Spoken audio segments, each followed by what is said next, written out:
People often imagine the Middle Ages as a time of stone castles, iron armor, and roaring fireplaces. But for the vast majority of medieval Europeans, winter was not romantic. It was brutal, silent, and relentlessly cold. And here is the detail that shocks modern readers every time they hear it.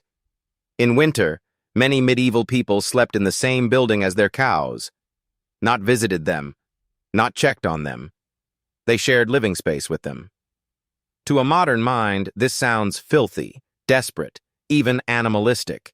We assume it must have been ignorance or extreme poverty, a last resort for people who didn't know better. But that assumption is wrong, very wrong.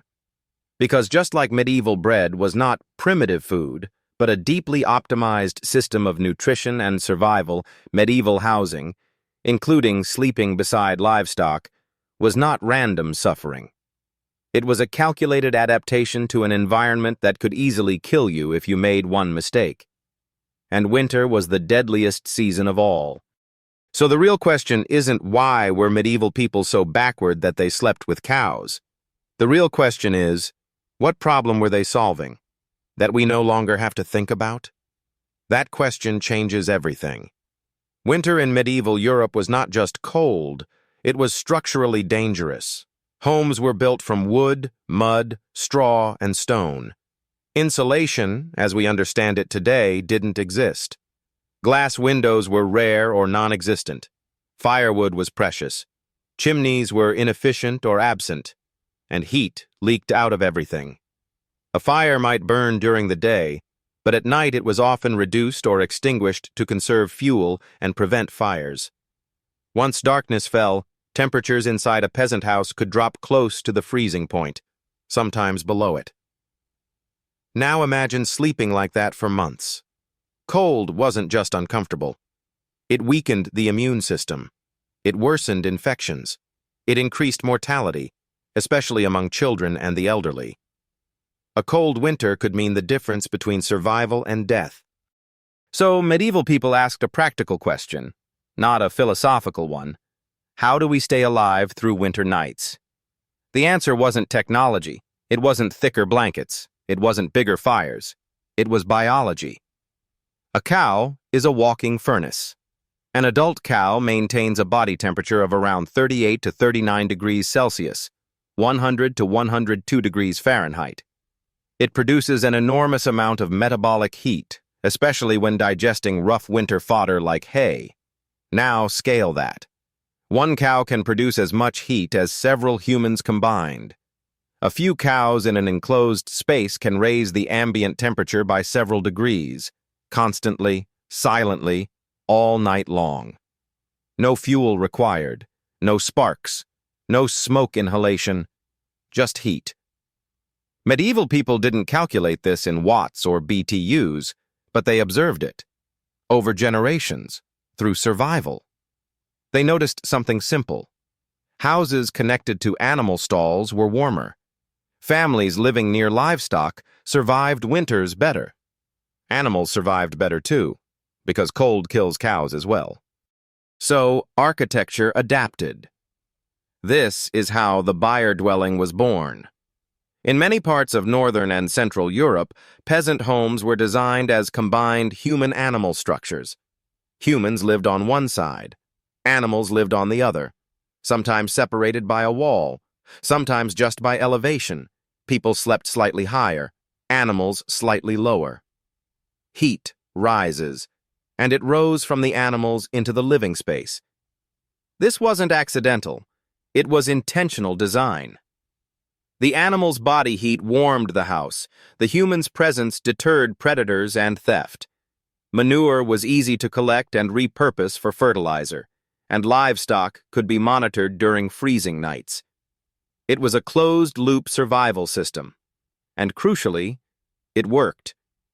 Modern people recoil at this idea because we've been trained to associate animals with dirt and disease, but medieval farmers understood something modern urban life makes easy to forget. Cleanliness is contextual. A cow that lives in winter shelter, fed on dry hay, tended daily, is not the same as an animal standing in industrial filth. Manure was managed, Straw was replaced, ventilation existed even if crude, and more importantly, medieval people accepted trade-offs. They weighed risk against survival. Yes, sharing space with animals increased certain health risks, but freezing to death was a guaranteed one. So they chose warmth. Here's the part that really challenges modern assumptions. Medieval people were not unaware of hygiene. They bathed, they cleaned tools, they separated waste when possible. They simply prioritized differently because their environment forced them to. We optimize for comfort and separation. They optimized for survival and resilience. Sleeping near cows wasn't ignorance. It was applied environmental intelligence. And once you see it that way, a deeper pattern begins to emerge. Just like medieval diets, medieval architecture was shaped by constraints we've eliminated, often without realizing what those constraints taught us. The cow in the house wasn't a symbol of backwardness. It was a solution. But this raises a more uncomfortable question. If medieval people used animals as living heat sources because fuel was scarce, insulation was weak, and winter was deadly, what happens when those pressures disappear? What happens when warmth becomes infinite, cheap, and invisible? And more importantly, what did we gain and what did we lose when we stopped designing our lives around survival? That's where this story really begins. Because the cow in the medieval house wasn't just about heat. It was about how humans once lived inside ecological systems, instead of apart from them. And that relationship didn't disappear quietly. It was dismantled. Once you understand that medieval people slept near cows for warmth, the practice stops looking bizarre and starts looking inevitable. But warmth was only the surface benefit. Underneath it was something far more sophisticated, a system of energy management, built without machines, electricity, or fossil fuels. Medieval life revolved around one central problem modern societies barely notice anymore. How do you store energy across time? Winter was the energy bottleneck. Crops stopped growing. Days shortened. Cold increased caloric demand precisely when food was scarcest. Every decision had to conserve heat, effort, and fuel, and livestock sat at the center of that equation. To a medieval household, a cow was not meat on legs. It was capital, insurance, fertility, heat, power, food, but only later. A living cow produced milk, even reduced in winter, manure, fuel and fertilizer, traction when conditions allowed, and most critically, continuous metabolic heat. Killing it for meat too early was irrational. So cows were kept alive through winter at great effort, and that effort paid dividends only if they survived. Which brings us to the second reason humans slept near them: protection. Winter was when animals were most vulnerable. Cold weakened them. Predators were hungrier. Theft increased as desperation spread. A cow stolen in January could doom a family by spring. By keeping livestock inside or directly adjacent to the home, medieval families created a constant surveillance system. You didn't need guards, you didn't need locks, you just needed presence. Humans and animals formed a mutual defense pact. The cow gave warmth, the human gave protection. Neither survived winter alone. Architecture evolved accordingly. The classic medieval peasant house wasn't a single-purpose structure. It was multifunctional, what historians later called a longhouse or byre house. These buildings followed recurring design principles: thick earthen or stone walls to reduce heat loss, small openings to limit drafts, animals housed on the windward side, humans sleeping uphill or above livestock, shared roofs to trap rising heat. None of this required written theory. It emerged through trial, error, and survival pressure over centuries. Families that built warmer houses lived longer. Families that didn't vanished. Natural selection didn't just apply to people. It applied to ideas. And here's where the modern misunderstanding deepens. We assume medieval life was static. that people repeated traditions blindly. In reality, medieval peasants were practical experimenters. They modified layouts, adjusted stall positions, changed bedding materials, tested what worked. Straw thickness mattered. Vent placement mattered. Animal count mattered. Too many animals increased ammonia buildup. Too few reduced heat gains. Ventilation had to balance warmth with air quality. This wasn't ignorance. It was empirical engineering, conducted without blueprints.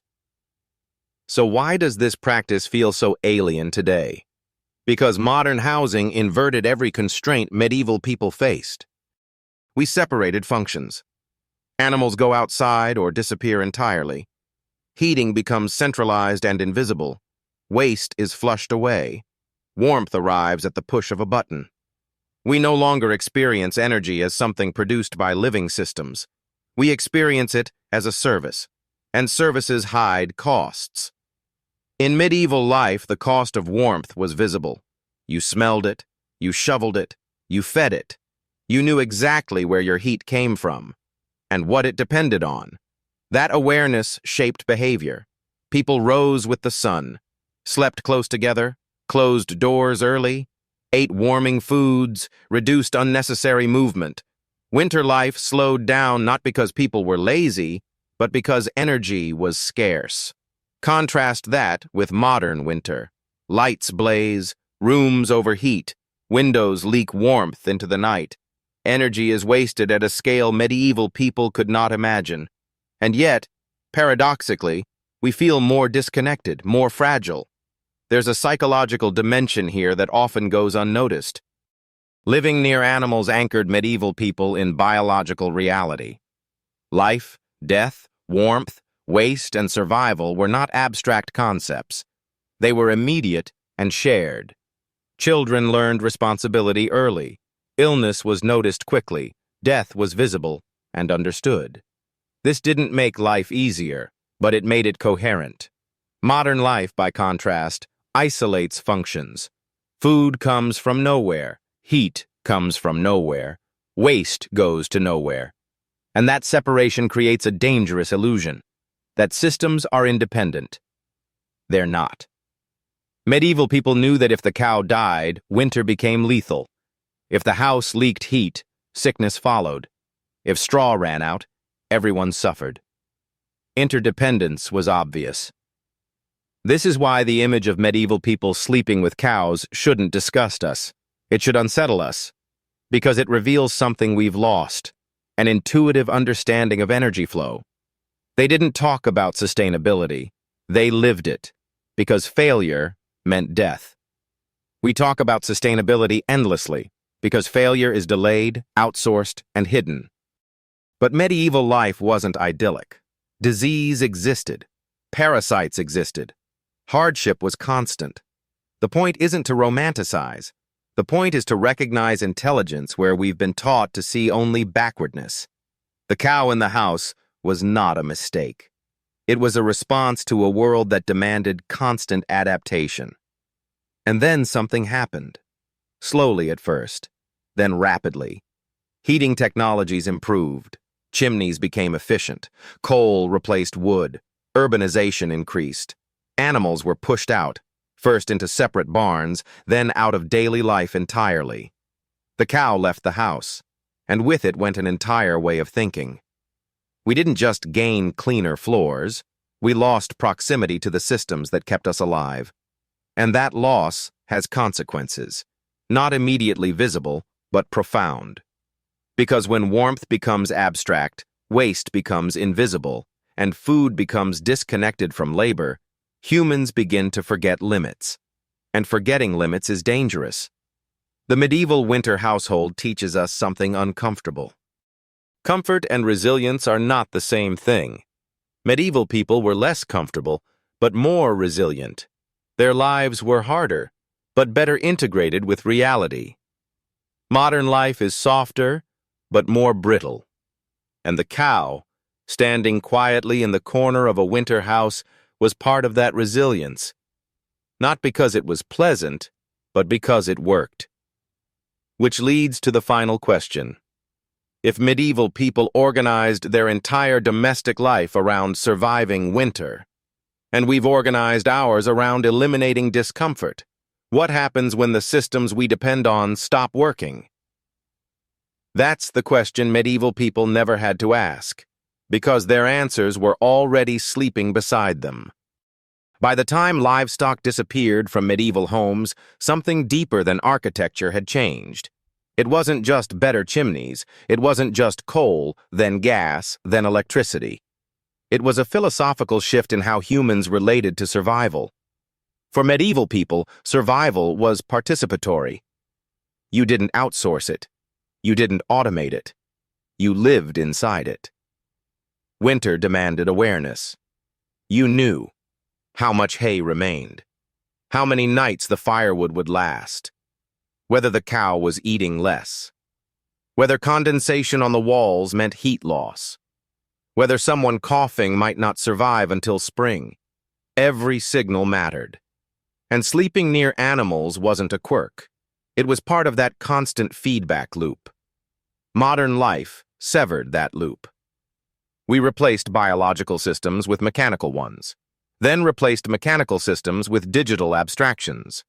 Now warmth arrives silently through walls, floors, and vents. When heat fails, we call someone. When food runs out, we buy more. When waste accumulates, it disappears. Nothing smells, nothing bleeds, nothing breathes. And because nothing feels alive, nothing feels fragile. This is why the medieval cow feels shocking. Not because it was dirty, but because it reminds us of dependency. A cow can get sick. A cow can starve. A cow can die. And if it does, humans feel it immediately. Modern systems hide that vulnerability until the very end. Look at how modern cities handle winter. Power grids stretch across continents. Fuel is extracted thousands of kilometers away. Heating depends on supply chains, software, finance, and political stability. It works beautifully, until it doesn't. And when it fails, failure is sudden and catastrophic. No gradual adaptation, no layered backups, no living buffers, just cold. Medieval households were inefficient by modern standards, but they were redundant. If the fire weakened, the animals still gave heat. If insulation failed, proximity compensated. If food ran low, slaughter was delayed but possible. Resilience came from overlapping systems, not optimization. This is the lesson hidden inside the strange image of people sleeping beside cows. They weren't maximizing comfort. They were maximizing survivability under uncertainty. They accepted inconvenience because it reduced existential risk. We reject inconvenience and increase systemic risk instead. This doesn't mean we should bring cows back into our living rooms. That's not the point. The point is awareness. Medieval people understood something modern societies struggle with. Every system that keeps you alive must be close enough to be felt. When systems move too far away, geographically, psychologically, biologically, humans lose the ability to judge risk. And risk doesn't disappear, it accumulates. There's a reason medieval stories are full of winter imagery. Winter wasn't just a season, it was a test. Families who understood heat, food, animals, and timing survived. Families who didn't leave descendants. Cultural memory preserved what worked. Sleeping near cows worked. Today, our winters are climate-controlled. But new winters are forming elsewhere. Energy instability, supply chain fragility, ecological collapse, social disconnection. And we face them with systems designed for efficiency, not endurance. So when people laugh at medieval peasants sleeping with livestock, they're missing the deeper truth. Those people weren't stupid. They were embedded in cycles, embedded in limits, embedded in reality, and reality rewarded that embedding with survival. The cow in the medieval house wasn't a symbol of poverty, it was a symbol of closeness, to life, to energy, to consequence.